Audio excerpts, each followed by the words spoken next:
I want to introduce you all to Philly's very own native-born son. Not only was he born and raised in the heart of South Philadelphia, but he is choosing to raise his family here as well. This man is the epitome of South Philly. So much so that a fellow classmate literally identified him as such by assigning him this title in his 9th grade high school yearbook. But the epitome of South Philadelphia is not his claim to fame. This man is a laborer for the Lord, but he didn't start out that way. Through the years, he has had many jobs.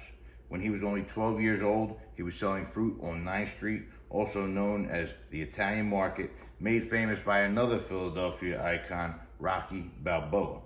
After that, he was a busboy at Mara's Italian Restaurant on Passyunk Avenue, which is still there and still serving the same food 30 years later. At the age of 15, he was selling vacuum cleaners to the mothers of his high school classmates. This kid was ambitious. He worked in retail, in Rite Aid, and he even flourished in recreational drug sales. He served guests at the First Union Sports Complex as a suite attendant after serving his country in the military, the United States Navy. He retired at the age of 38 as a disabled American veteran, but not before he had a 15-year career at Verizon as a network systems administrator.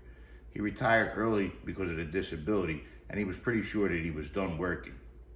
Over the years, he started making less and less money selling drugs because he started to use them, and that became more frequent, especially with no work. He found himself in a dark place. He was an addict. He was a member of the Pagans Motorcycle Club, a notorious outlaw motorcycle gang, and he felt trapped. On the verge of losing custody of his children, he made a desperate appeal to his chapter leader to allow him to break free from the gang. By the grace of God, he got out.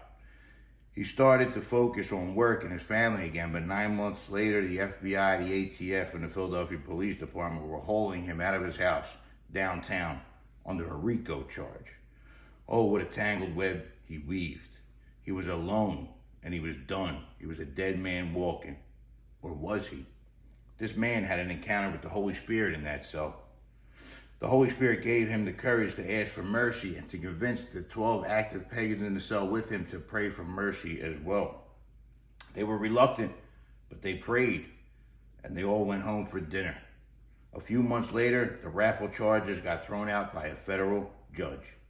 It would take 10 more years of struggling with sin and addiction before he would surrender completely to the Holy Spirit, but once he did, oh man, he was set ablaze by the fires of God himself.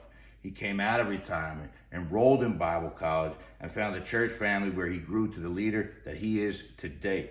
This is my friend, the worker hired at the end of the day for the harvest, the mighty man of God, the new creation, no longer just South Philly's own, but now heaven's own. Not just the epitome of South Philly, but the epitome of following Jesus. This is my good friend, Vinny Tolada.